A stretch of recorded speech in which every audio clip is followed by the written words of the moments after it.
السلام عليكم، ازيكم يا شباب؟ عاملين ايه؟ يا رب تكونوا بخير. النهارده في الفيديو ده ان شاء الله هقول لكم انا ليه سبت هندسه ودخلت حاسبات، على الرغم ان انا كنت جايبه مجموعه هندسه، علشان في ناس كتير بيسالوني السؤال ده ومش قادرين ان هم يقرروا.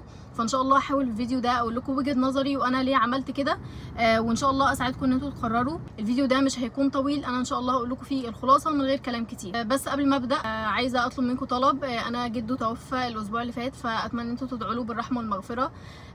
وبس كده، يلا خلينا نبدا في الفيديو على طول. اول سبب طبعا وهو ان هندسه 5 سنين وحاسبات 4 سنين، والسنه دي تفرق بشكل كبير جدا في حياتك. ان السنه الزياده في هندسه دي عباره عن سنه اللي هي اعدادي هندسه. اعدادي هندسه دي بالظبط عامله زي ثانويه عامه، انت مضطر ان انت تذاكر فيها كويس جدا وتهتم بمذاكرتك ومحاضراتك وكده علشان تقدر انت تجيب الجي بي اي اللي يدخلك قسم حاسبات جوه هندسه. وده يدخلنا للنقطه اللي بعد كده، ان انت بعد اعدادي هندسه بتدخل جوه تنسيق داخلي تاني جوه الكليه علشان تشوف الجي بي اي بتاعك، ويشوفوا الناس اللي جايبه اعلى جي بي اي علشان ياخدوهم جوه قسم حاسبات، والباقي بيتوزعوا على بقيه الاقسام التانيه. فانت لما هتدخل هندسه انت مش ضامن تجيب القسم ده ولا لا، انت بتبقى بتجرب. وكمان دلوقتي معظم اللي بيدخلوا هندسه بيبقوا عايزين جواها قسم حاسبات، فالمنافسه بتبقى عاليه جدا. وكمان انت بتبقى لسه خارج من التنسيق بتاع ثانويه عامه، بتدخل تلاقي تنسيق تاني وسنه تانيه لازم تفضل تذاكر فيها علشان تجيب الجي بي اي اللي انت محتاجه علشان تدخل قسم حاسبات. بعد كده تبدا ان انت تذاكر او تدخل في القسم بتاعك، مع انك عندك فرصه ان انت تدخل حاسبات على طول من غير ما تدخل سنه اعدادي، ولا يبقى في تنسيق داخلي، ولا يبقى في اي حاجه من الكلام ده. وانا قبل ما اقدم سالت ناس في هندسه وفي حاسبات وناس متخرجه من الكليتين، وفي واحد خريج هندسه كان بيقول لي ادخلي هندسه، ولو انت بعد اعدادي لقيتي نفسك انت ما جبتيش الجي بي اي وما عرفتيش تخشي قسم حاسبات، يبقى حولي لكليه حاسبات ومعلومات. وده طبعا كلام مش منطقي خالص. طب انا ليه كنت دخلت اصلا من الاول، وليه ضيعت السنه دي؟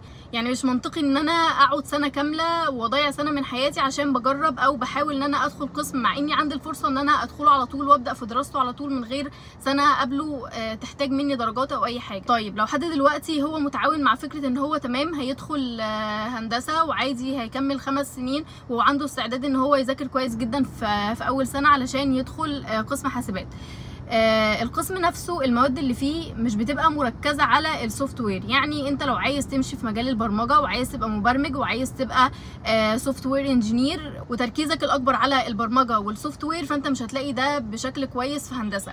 هندسه معظم الدراسه فيها هاردوير، يعني بتدرس اجزاء الكمبيوتر نفسه، البروسيسور بيشتغل ازاي، اجزاء الكمبيوتر اللي هي الهاردوير. ولكن لو انت عايز دراسه سوفت وير فانت هتلاقي ده بتركيز اكبر على حاسبات. وانا كنت عايزه كده، انا كنت عايزه اركز في مجال البرمجه، كنت عايزه اركز على السوفت وير اكتر، ما كانش عندي اي اهتمام خالص بالهاردوير او ان انا ادرس اجزاء الكمبيوتر.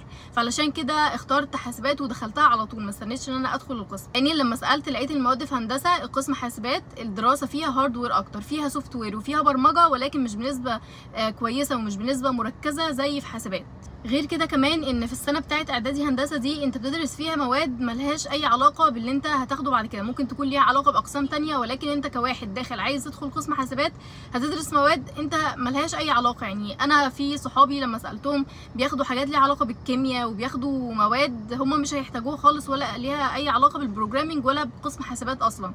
فانت هتبقى بتضيع سنه وكمان بتاخد مواد ملهاش اي علاقه. وبرده موضوع الكيمياء ده كان سبب من اسباب ان انا ما دخلتش هندسه، لاني مش بحب الكيمياء خالص، وشفت ان المواد اللي موجوده دي مش هتفيدني خالص في التراك او في المجال اللي انا عايزه اكمل فيه. طيب رابع حاجه وهي ان انا شخص بيحب ان هو يعمل حاجات كتير جنب دراسته، او يشتغل او يتطوع في ستودنت اكتيفيتيز او يدخل في مسابقات.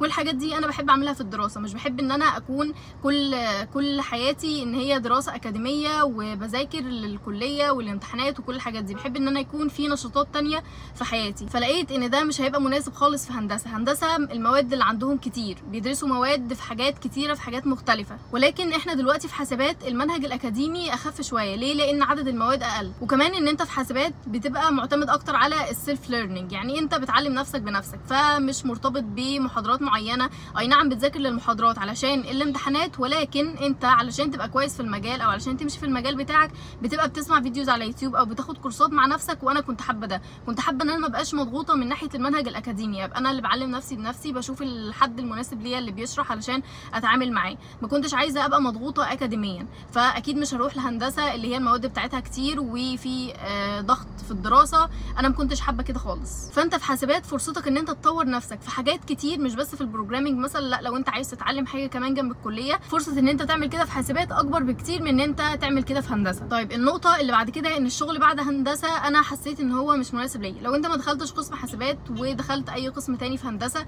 فانت هيبقى شغلك في مواقع وفي مصانع، فانا لقيت ان ده مش مناسب ليا وان انا مش مستعده ان شغلي يكون بالوضع ده. فدي كده اهم الحاجات اللي انا حددت على اساسها انا عايزه ادخل هندسه ولا لا. تسال نفسك كام سؤال. اول سؤال وهو هل انا عندي استعداد ان انا اخد اعدادي هندسه وادرس فيها مواد ملهاش علاقه بالمجال اللي انا عايزه اكمل فيه، واتحط تحت تنسيق داخلي تاني ان انا يبقى مطلوب مني GPA معين عشان ادخل القسم ولا لا، وهل المواد ونظام الدراسه هل هيكون مناسب معايا ولا لا. كمان تسال نفسك هل لو انا ما جبتش قسم حاسبات ده هل هيكون عندي استعداد في الشغل ان انا اشتغل في موقع او في مصنع او ما الى ذلك، يعني هل نظام الشغل هيكون او جو الشغل هيكون مناسب معايا ولا لا. تالت حاجه ان انت تسال نفسك هل انا شخص بيحب ان هو يتعلم جنب الكليه حاجات ويطور بنفسه وما يكونش عليه ضغط اكاديمي ولا لا.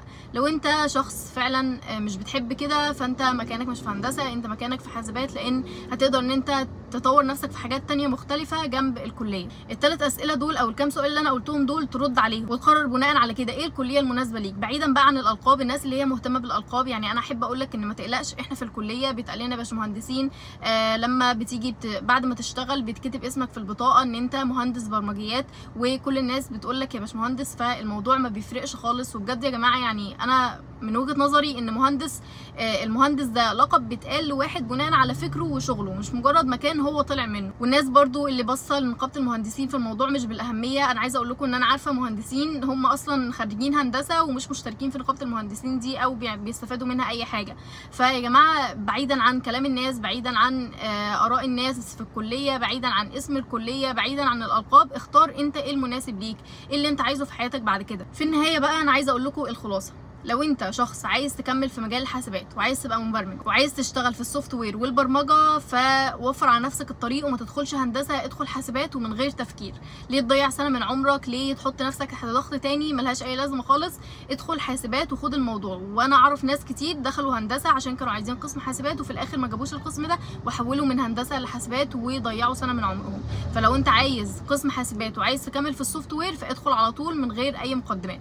طيب لو انت عايز بقى اي قسم تاني من اقسام هندسه غير قسم حاسبات، فطبعا ادخل هندسه، لانك انت مش هتلاقي القسم ده او مش هتلاقي المجال ده في اي كليه تانية غير كليه هندسه، فطبعا هتدخل كليه هندسه. لو عايز قسم حاسبات ادخل كليه حاسبات ومعلومات على طول، ولكن لو عايز اي قسم تاني في هندسه فطبعا ادخل كليه الهندسه. بس كده اعتقد ان انا قلت لكم كل النقط اللي انا حددت على اساسها ادخل هندسه ولا حاسبات. وبرده اسالوا ناس تانية ودوروا كتير قبل ما تاخدوا القرار، لسه قدامكم وقت. اسالوا ناس في حاسبات وناس في هندسه، ولكن انا قلت لكم الخلاصه في الفيديو ده. اتمنى ان انتم تكونوا استفدتوا وساعدتكم شويه ان انتوا تاخدوا قراركم. بس كده ما تنسوش تعملوا لايك وشير وسبسكرايب علشان تشوفوا كل الفيديوهات التانية، وما تنسوش تدعوا لي ووالدي ولكم بالمثل. ومع السلامه.